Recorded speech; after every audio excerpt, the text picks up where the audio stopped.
Welcome to another edition of Grace Under Pressure, where my guest today is Nancy Halpern, and I have a blurred video screen, so I've got to try to correct that real quick. Those of you who have know this show know that we focus on the small stuff, the little stuff that we often forget about, the respect, commitment, and when you do it as a leader, it means you bring people together and you energize them for the whole. I want to welcome Nancy Halpern. Welcome, Nancy. Thank you, John. I'm so happy to be with you today. I'm going to put you on full screen while I read your bio. That's embarrassing.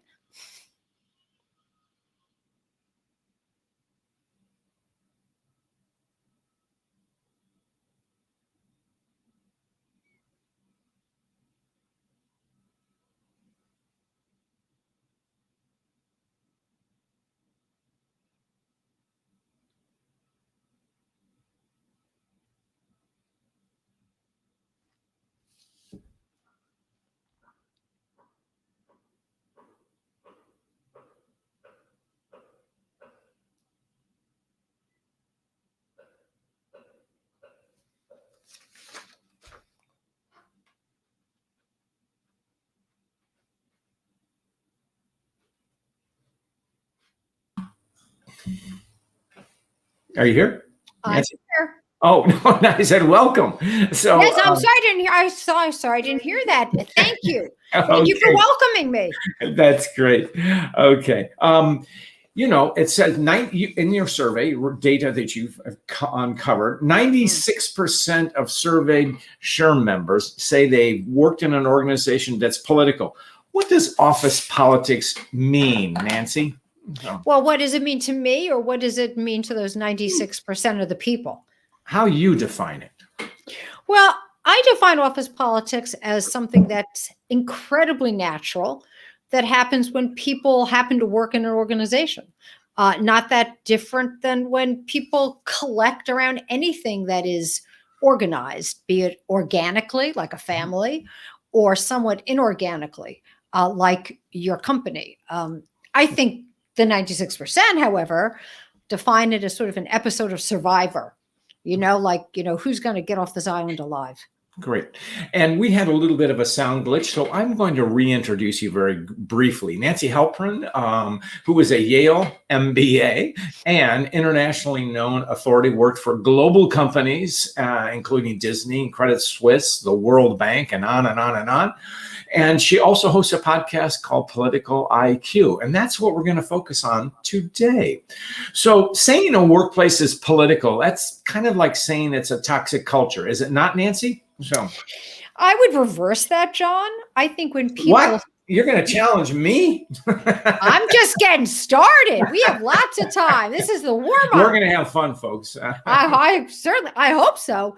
Yeah. Well, I think often when people talk about a toxic culture, they mean it's political. But when they say my workplace is political, what they often mean is there are one or two people in the organization that they think are political. And the way they define that is Machiavellian or sneaky or hidden agendas, but it's a total corruption of the word. The word actually comes from the Greek politus or something, which is defined as group decision-making. That's all it is. That's it. But somehow we've conflated it with bad governance and lots of other smelly, evil things. Right. And you talked about something called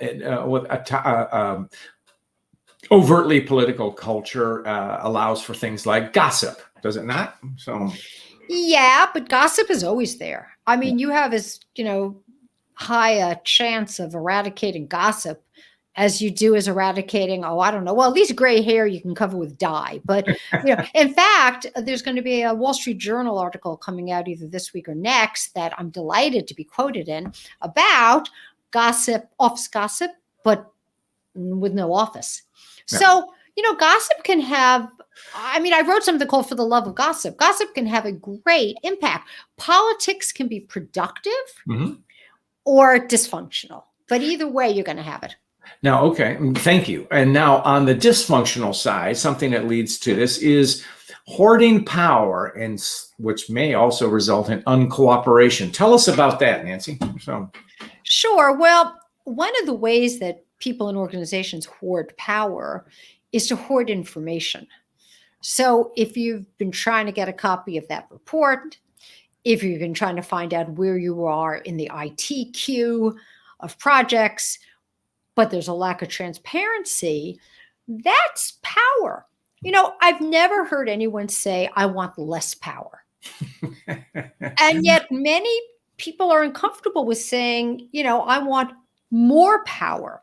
Right. But, the truth is lots of ways to have power, and your intentionality about using it is what really defines it. Adam Grant has written about it and actually did a wonderful audio book called Power. And he talked about the power dynamic in traditional hierarchy, which is the accumulation of power. But power in our more lateral organizations, and I know that what you teach is its power can be distributed, and in that becomes generative. Do you have a thought on that, Nancy?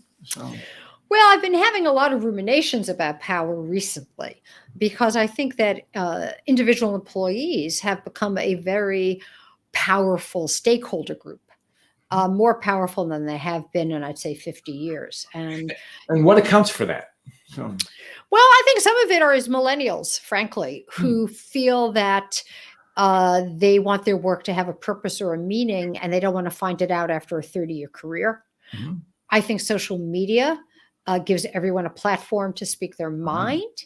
And I think COVID, where we are all at home, which might feel like a safer place, has emboldened people to weigh in, meaning individual employees, on business decisions. Like, what product gets placed, or where you advertise, or, lots of things like that. So I think power is kind of a little bit up for grabs right now. Interesting. And then if power is up for grabs, I would say that would make things rife for politics. Yes. Well, again, my theory is that the whole definition of politics is when people compete for limited resources. And resources are always limited. In fact, frankly, since you unmasked me, John, by telling people that I got my MBA from Yale, better known as the best four-letter word in the English language, She says with pride. I really clawed my way in there. It's a miracle I made it through regression analysis. I first had this idea about office politics in something called managerial accounting, where you had to figure out what's a cost center, what's a profit center, allocation of costs. And I'm sitting there listening to all this boring math, and I'm thinking, wow, if I really wanted to kind of screw someone over, frankly, it wouldn't be hard to make a mathematical argument to do that. And of course, that meant I had to pay attention, or I was going to yet struggle through another class. But I just think it makes sense that you're going to need skills of negotiation, building alliances, navigating the workplace, creating capital for yourself. Politics is bad in the application, not in the existence. Right. And you talked about the downside of politics when we're talking political behavior, and you label some antisocial. What are some antisocial behaviors that come up in toxic cultures? Well, let's go back to, well, John, you mentioned gossip before, right? Like, let's say you're sharing your theory that someone is going to get fired. Right? And that sort of catches on. Well, maybe that person was at no risk, and you've created a sort of truth stream that will influence how people see that person, that person's power, that person's positioning. Or let's say you're on a team where you can't align around a common goal. I know you do a lot of great work in your consulting practice around this, but people are instead sitting on their, what's the word I want to use? They're sort of functional expertise. They're sort of, fiefdom of a silo, right? Yeah. That's very antisocial in the context and environment of the team itself. Throwing someone under the bus, either in front of them or behind their back, not taking accountability. I mean, when we were building the model, my team gave me a very hard time because I'm kind of a sunny pessimist. It's easy for me to list all the things you shouldn't do. And they were like, okay, Nancy, a positive behavior does not equal don't throw someone under the bus. Yeah. Okay. You have to have what the positive of that would be. So those are some examples of what I would think of. So I have to stop you on this, and thank you for that. But what is a sunny optimist or No, a sunny pessimist? Excuse me. What is it? Yes. Well, it's you hope for the best, but you expect the worst. Okay. Because why should I choose? Not everything in life is binary, right? Yeah, that's true. So why can't I have what I think of the advantages of both? So, well, it's actually not a bad theory in management, is to prepare for the worst, but hope for the best. So exactly. It's a very logical way to be. I hope all your listeners will seriously consider joining me in the sunny pessimism movement. That's good. Now, some of the traits that you've delineated, this is how we act when we're under stress, is it not? So, maybe, I think stress for many of us exaggerates or amplifies our less than attractive qualities. And it does that simply because we're not really even internally breathing. And also because, as we all know, at work, you manage yourself to some degree. Sure. It doesn't mean, right. I mean, work is not the place to give your personality full reign. I mean, there are authentic parts of my personality that I don't even like.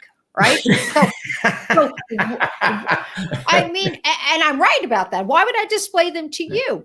And so does stress make me less able to manage those? Yes. If people feel, however, a different kind of stress, like let's say you feel that your livelihood is under threat. Mm-hmm. Your company is going through your company is being acquired, or you've heard there are cutbacks. Will your behavior be more negatively political? Well, one might argue that actually you are in survival headset and you're looking around to think, how can I best protect myself? There's nothing necessarily evil in that. That's, one would argue, actually a very sensible approach. Correct. So, but getting to the idea of what's political and what's not, and before we talk about the constructive thing, even the very topic of politics, it's sort of a taboo topic, is it not, Nancy? So, well, obviously not to me, because I talk about it. Other than you are sunny pessimist. Okay. I am a lonely sunny pessimist. Yeah. But yes, the answer is yes, but I guess I'm on a long range campaign to change that. And let me give you an example of why that is. The term emotional intelligence is only 30 years old. And the beauty of that is that it combined the word emotional with the word intelligence. Those are not words we put together before. Yeah. We actually thought in some ways they were very different spheres. So the way that I speak about this, about politics not being a nasty word, is to think of game, the word game. You'll hear people leave their organization because I don't want to play those political games. Well, John, if you told me, like you did before broadcast, that you were going off to play golf, like this weekend, I wouldn't say, golf, ew, that's such an immoral game. How could you play that? I mean, you might cheat at golf.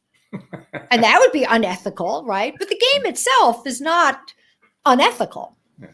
Well, why would the game of politics be by nature unethical? Yeah. Because no game is. Yeah. So I don't know if I'm answering your question, but I feel obviously fairly passionate about this. Politics has been a famous quote, whose attribution escapes me at the moment. Politics is the art of the possible. And so I am someone who believes in politics as a force of good. And I think that's what you are focusing on. But we have to detoxify its subject. And I think that's what you do in your work. Am I correct? So. Yes, you are correct. I try to give it things it's never had before. Number one, 4 dimensions, 27 behaviors. a model and a framework and an assessment about how you view your culture and your organization. So therefore, you have a language to talk about it so you understand what it really is emotional strategy. I mean, I could quote Henry Adams, who probably almost no one's heard of, that, political education is the beginning and end of all human understanding. It's just about human interaction. That's all. It's not about government. What are the dimensions of politics that you explore in your model? Well, I'm going to talk about my favorite one, if that's okay, because I figure they're my children. I can have a favorite. It's reading the chessboard. And so explain that, please. Okay. Well, once again, my team challenged me because I insisted this was a core tenet of the framework. And they said, how do you know, Nancy, when someone is reading the chessboard? How can you observe someone doing that? Because it should be an observable model because it's about behaviors. And I said, okay, who is collecting information? Who is analyzing it? Who is doing scenario planning? Who is being strategic about, well, if this moves, that might move in response? I mean, for anyone who has seen The Queen's Gambit, one of the wonderful things about that series, and I know there were many, was how she would look up at the ceiling to envision the board and envision how moves would impact other moves. People who can do that in an organization because they've been great observers have highly developed political IQ. It's not an evil skill. It's a predictive ability based on experience and learning and a core set of skills. You raised something interesting when you're talking about see things that others don't. So what would you say is the difference between the way you described it as reading a chessboard and strategy? So I think they're highly similar, but people apply strategy to, let's say, markets or products or competitors. They don't apply to other people without judgment. And the problem is that judgment tends to be judgmentalism in the negative, and that blinds people to what's going on because they'll dismiss someone else.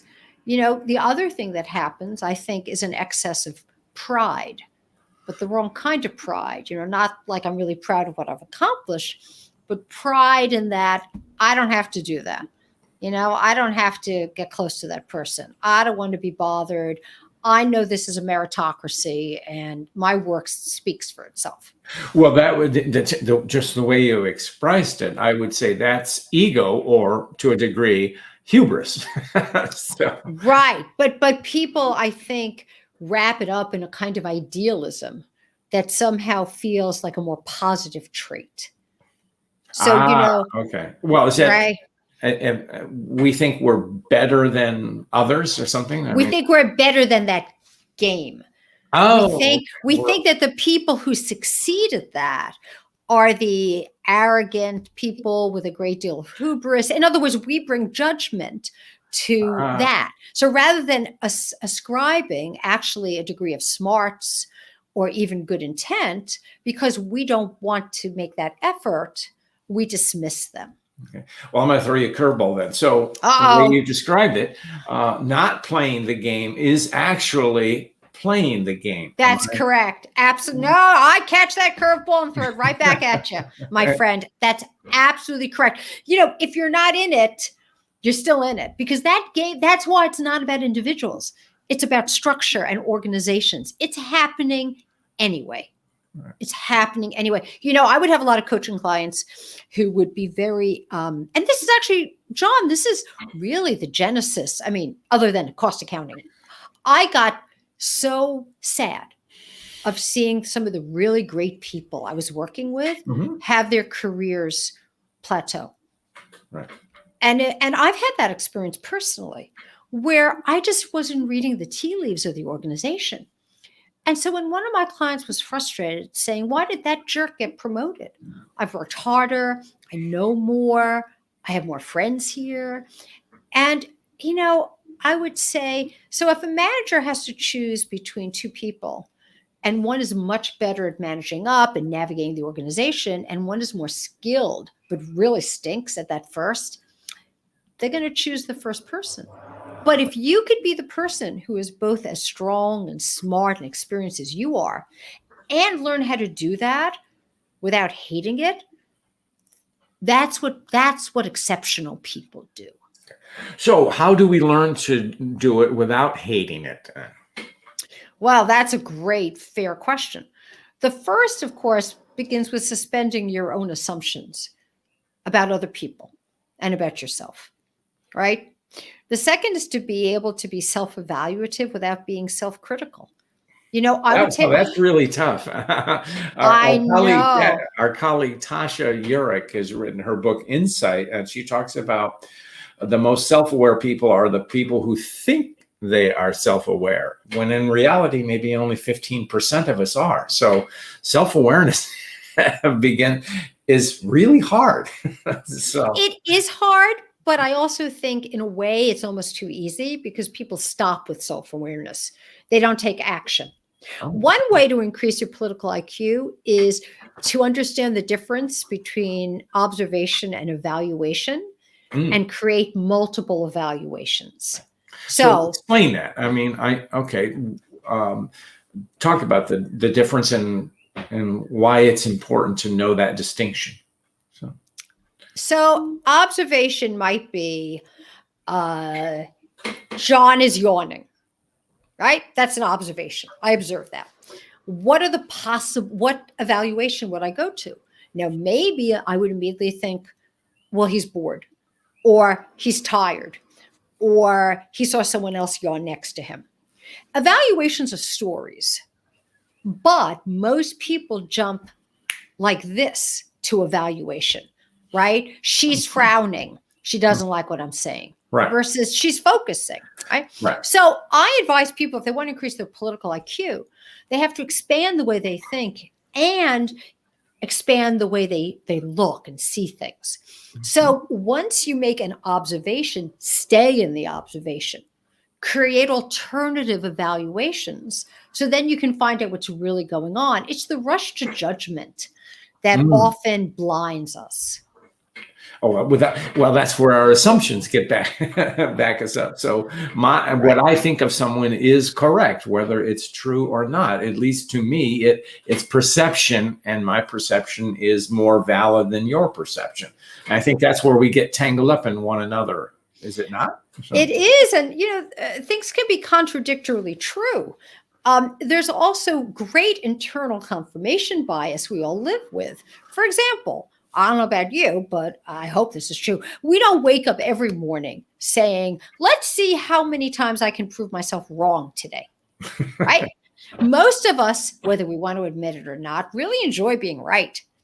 And so as an affirmation of ourselves. Yeah. It's much more fun, right? Yeah. It's fun to be right, we think. But that desire can truly mislead you. And it means that you're going to see things through just one kind of scrim over and over. Having multiple lenses, multiple filters makes you see all these patterns on the chessboard. It makes you see that there are patterns, there are trends, there are some predictors of behavior that lets you navigate those waters. And that's really interesting. Okay. Well, let's go back. I want to be granular for just a beat here. When you talk about someone, if I see someone, if I'm speaking and I see a frown, I know as a speaker, I'm going to interpret that one way and it won't be positive, and it's not going to be negative on that person. It means I'm not connecting with that person. So tell me some other possibilities. So what else does a frown mean, or what else might we be interpreting? Well, I had a client many years ago, early in my career, who early in your career, that was like 5 years ago, right? So oh God, no, it was more like 20 years ago.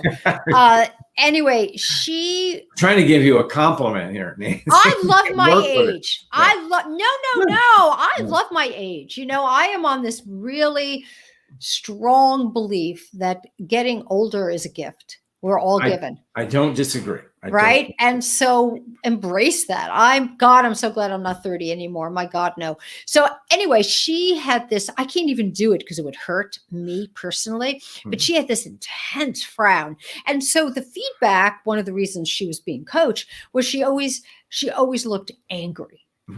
And so I videotaped her to show her what it looked like. And she's like, I'm not angry. I said, well, then what's going on? She said, I'm thinking. I'm focusing. I really have to do that to focus. And in fact, I have a client now, a CEO of a private equity company. And I used to think for years, I've worked with her at when she was this GM at a different place. I always thought she didn't like what I was saying. I just assumed, but that was never the case. The case is she's paying attention. Exactly. And so we tell ourselves stories that are almost always negative. They're called second stories. It comes from communication coaching. We assume negativity, which really is like a second arrow right back to ourselves. So the suspension of judgment is a core part of being smart politically, to let something unfold so you don't actually do any unnecessary damage through those kind of assumptions. Great. I love the term suspension of assumptions. So what's one or two things we can do to stop ourselves or correct it? What do you advise? Well, the one was about observation and create multiple evaluations, right? To create options for yourself. The other is what if you assumed the other person was right? Not that you're wrong, but the other person is equally right because clearly they believe they are, right? What would flow from that? The third comes from, because I want to give other people their due, comes from a framework called nonviolent communication, which I learned from Oren J. Sofer. And it's what if when you approach communication, instead of approaching it traditionally, which is I want to make sure they understand what I'm saying, you approached it from, I want to understand what they're saying. And if you fold in, I want to give sort of a shout out to another intellectual idol of mine, Edgar Schein from MIT, wrote a lovely book called The Art of Humble Inquiry. What if you exerted your power not through being directive, which we all think is decisive and sort of, and as a hard expression of your soft power, right?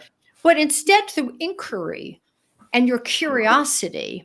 That makes people, that's a different kind of power, isn't it? It's a power that brings people towards you rather than keeps them a little bit apart. Yes. So, those are some just sort of ideas to play with. Although they are somewhat, I think, complex ideas, they have very pragmatic, very practical steps. Great. Now we're coming close to an end, but there's an important point you talk about, and it's called a high political IQ. What are the factors or the traits of a high political IQ? Feeling more comfortable negotiating, having alliances with people whom there is a mutual benefit to, assuming good intent unless otherwise. Yep. Being selective with information, but generous whenever you can. Doing favors without expectation of getting one in return, but knowing that you're creating an opportunity. And investing in relationships that matter. Doesn't mean you're a doormat. You have to also, frankly, I think this is another factor that doesn't get talked about a great deal. Creating guardrails around yourself. If you're too generous, this happens, frankly, to women quite a bit. You struggle to say no because you believe that you accumulate political power by saying yes and making yourself indispensable. What you actually do is the opposite. You actually lessen yourself because it comes across that your time's not that valuable. Well, your description of a high political IQ, as you were ticking through there, demonstrating respect and doing things and being generous and all that, I go, that's grace. So, they're not that. There are a lot of similarities. I think politics can be full of grace. Indeed. So that's a novel concept. So you have a story of grace that I would like you to share.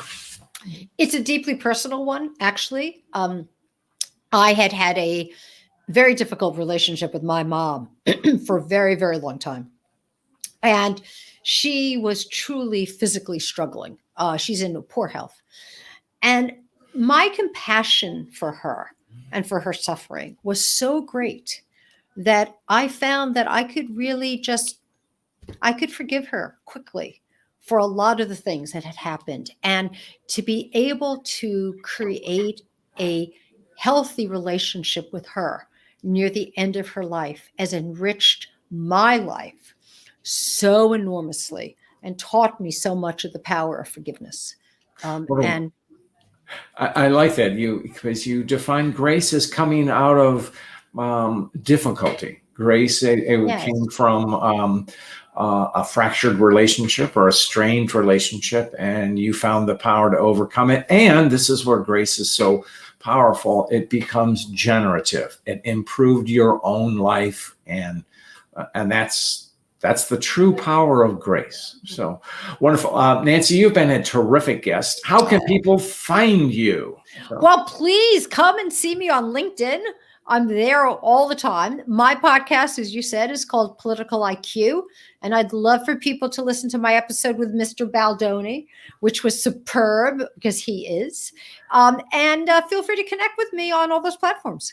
Great. And we will put your website on the web in the notes too. So thank you, John. Nancy, you've been a terrific guest, and I thank you for your time. So with that, we're going to close it out.